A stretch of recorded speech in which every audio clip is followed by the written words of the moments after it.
All right, so let's begin with some announcements. On Thursday, you're going to be back in the normal classroom up on the second floor. And then the project is due on Sunday the 17th. And I've just handed out homework 11. That's also posted on iLearn if you want the PDF of it. That's due on Thursday the 21st. So it's going to be a busy couple of days finishing up the project. Today we're going to be starting on Chapter 11 in the book, which is Replacement and Retention Decisions. And that addresses the question, basically, how long should you keep old equipment before you sell it? And we're going to be getting some practice with that on economic service life.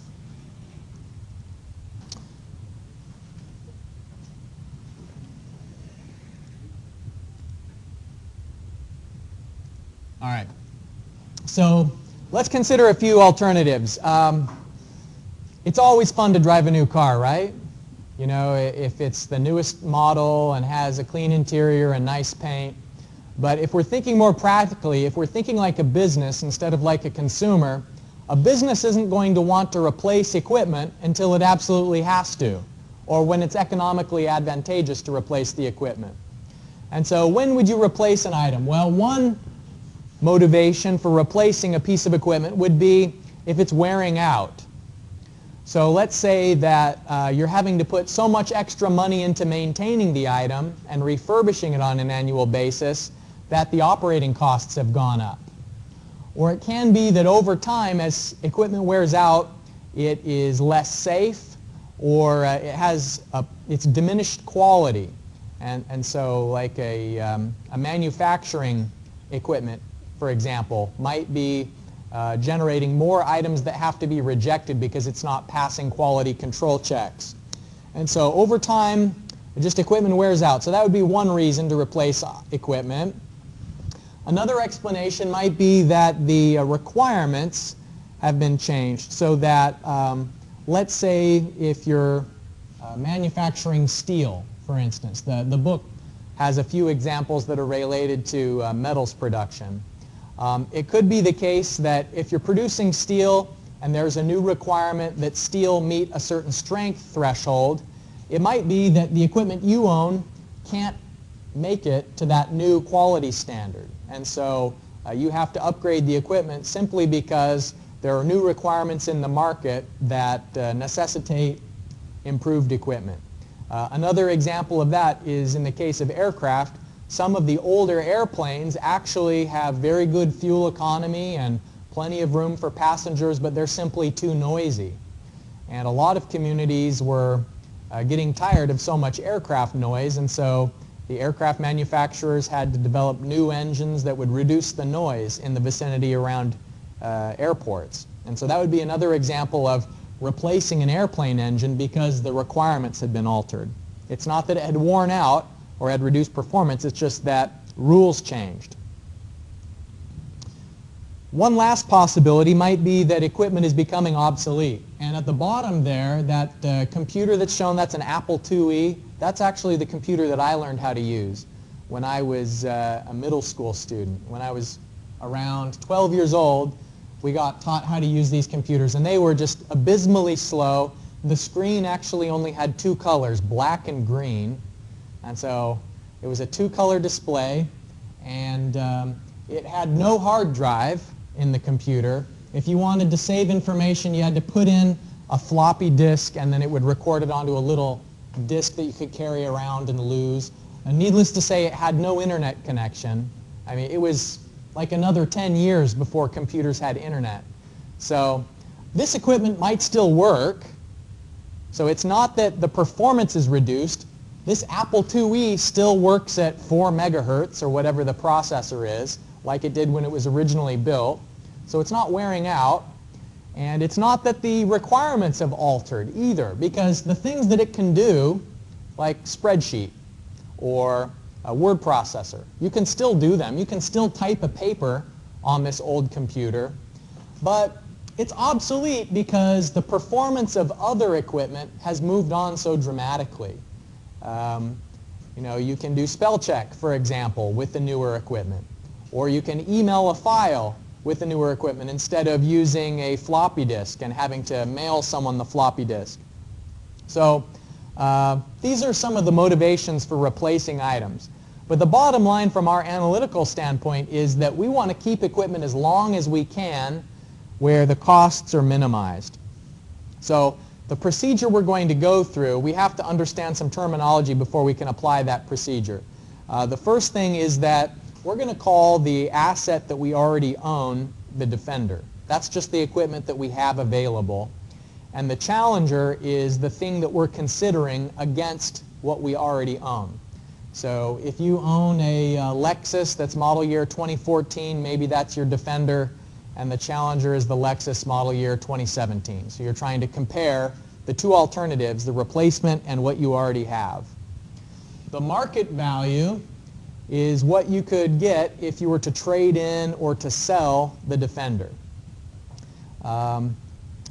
The economic service life is how many years you should own the equipment to have the minimum cost. So that's how we decide how long something is going to last when we do a replacement study. It's not physically how long will it exist before it turns into dust. That's not the life of a piece of equipment like this computer. But we have a new phrase. It's called service life.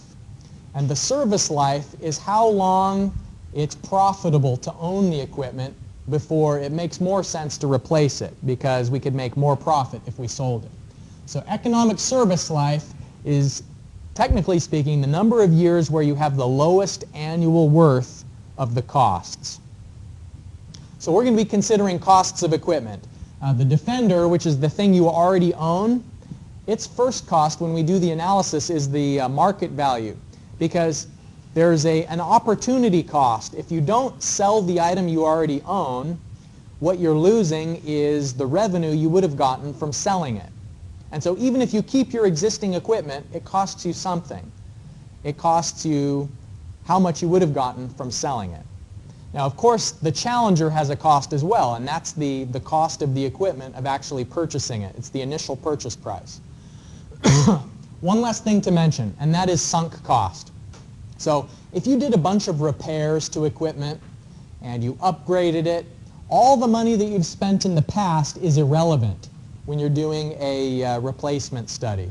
You know, those expenditures in the past may affect indirectly the market value of the item, but take, for instance, if you have a used car and you're selling it on Dubizzle or some other website, the fact that you just got the oil changed last week and you put on new tires, I mean, the person who buys the car isn't going to really care about those things. They take it for granted that whatever car they're buying has tires and has oil.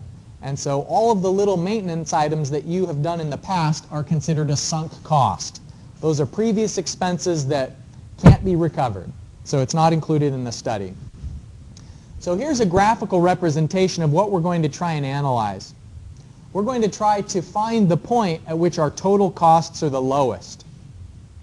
There are two components to our costs. The first component is this line that's decreasing as we go in the direction of time. So on the horizontal axis is years, on the vertical axis is cost, and we're expressing costs in terms of an annual basis. So over time, the capital recovery is decreasing, and the way to think of that is that if you own a piece of equipment for a long time, then the amount that you would have to pay each year for that equipment is low.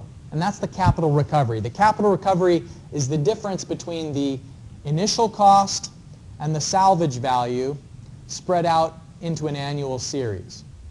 And so if you only own a car for 2 years and then you sell it, your capital recovery is going to be quite high because cars depreciate a lot at first. It loses a lot of value in the first couple of years. But the longer you own it, first of all, you're spreading out the depreciation over a greater number of years. But then the other part of it is that equipment loses its value less quickly towards the end of its life than it does at the beginning. So you can see it's a non-linear relationship here. Capital recovery is going down over time. But let me ask you about this. Annual worth of annual operating costs. Why do you suppose that the operating costs are going up over time? Excuse me? It's getting older, so why would that mean the costs get higher? More maintenance. Yeah, so think again of a vehicle. If you own a car that's 10 years old, it's probably starting to have some repairs that need to be done. And so your annual operating costs are going up. So what you want to do is find that point of balance. You want to find the point that minimizes the total costs, because if you own the equipment for too short of a time, your costs are high because your capital recovery was high.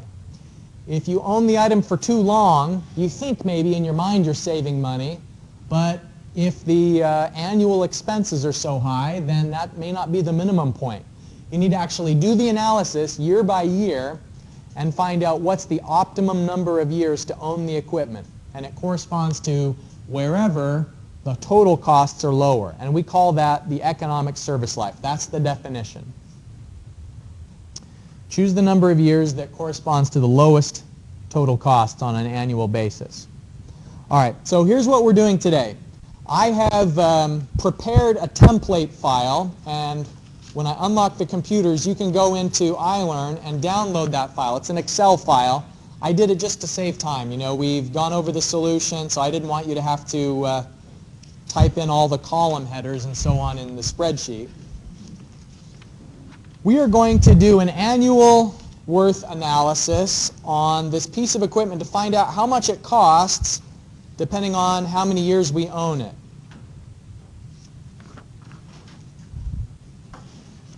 We purchase it for $20,000, and over time it becomes less valuable in terms of the market value. And we can see that the operating costs are going up.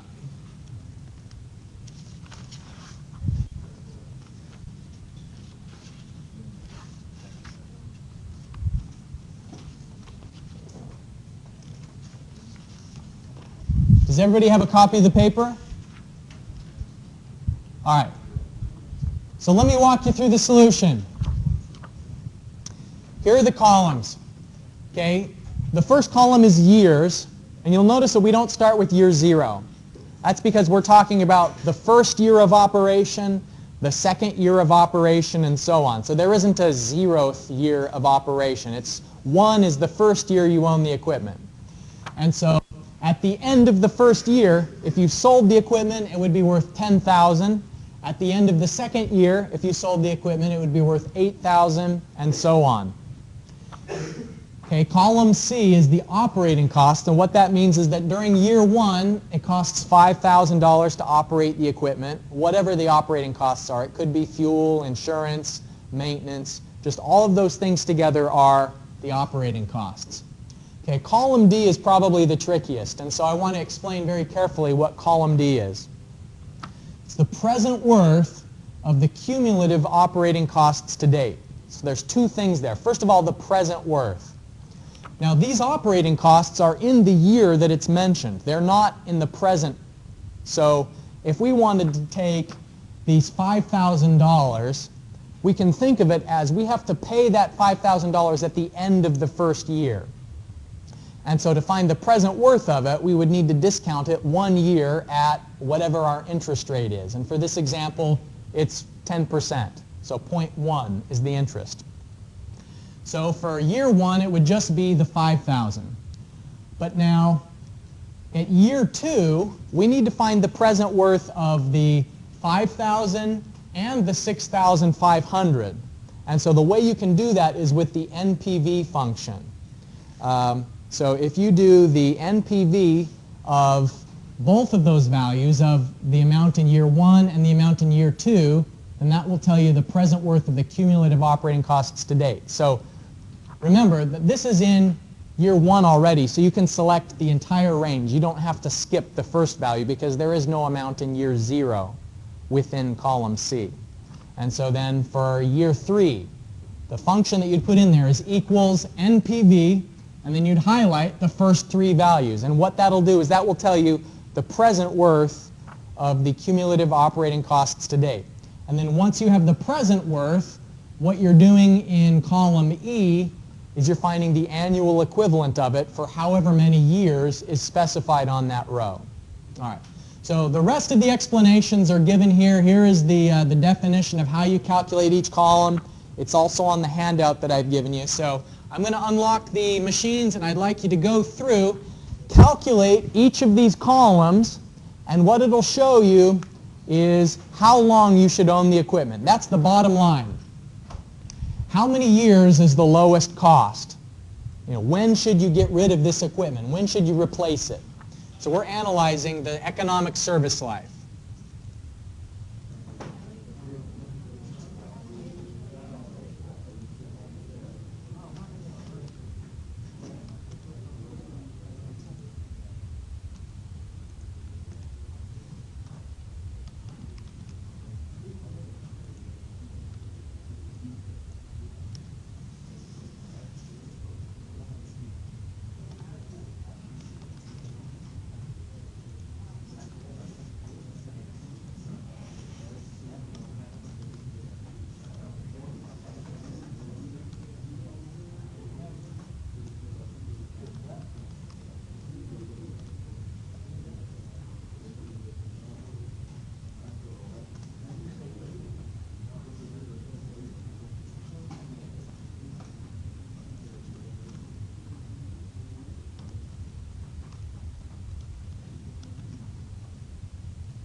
Okay, I want to show you a few tricks and then I'll let you finish it. So, annual worth of the first cost, that's talking about if we spread out the 20,000 over however many years we own the item. So we are finding the payment where this is our rate, here is the N, and then the first cost that we're talking about is this purchase amount. So I need to put the negative sign in there.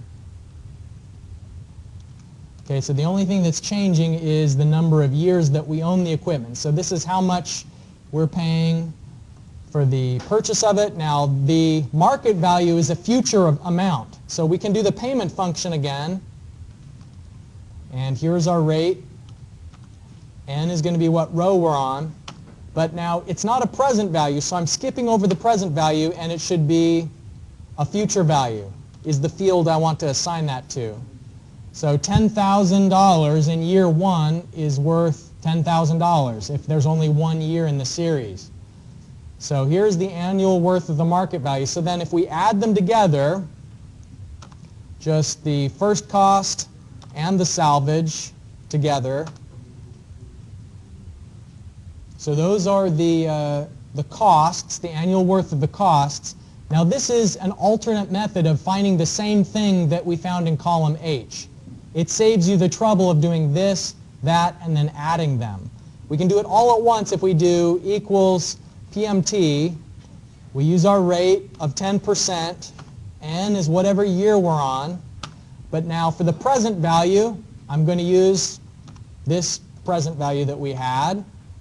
And for the market value, I'm going to click here, but I need to make sure that I have negative of the market value. So I'm putting both a present and a future value into the same function. And it's going to calculate the difference between the two. And so see, it got me the same answer as column H, but it's a single function doing the calculations for both. So then your final total annual worth of costs is going to be the operating costs annual worth plus this capital recovery amount. So we want to find out where is the cost the lowest, and it looks like it is this one. Owning it 3 years is the best. All right, so let me turn the computers back on so you can follow those same methods.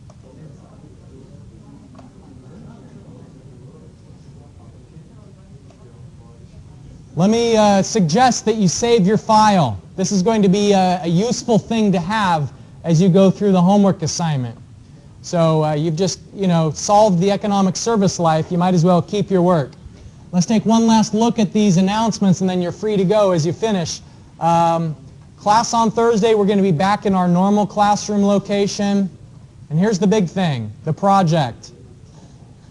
I think people are starting to make some good progress on that, but there won't be any extension. It's not going to be delayed. It's due at 11 o'clock exactly on Sunday. So that means have it stapled before 11 o'clock. All right? And then the next homework assignment's not due till Thursday, so you've got some time to worry about that. But anyways, that's it for today. I'll see you upstairs on Thursday. Have a good one.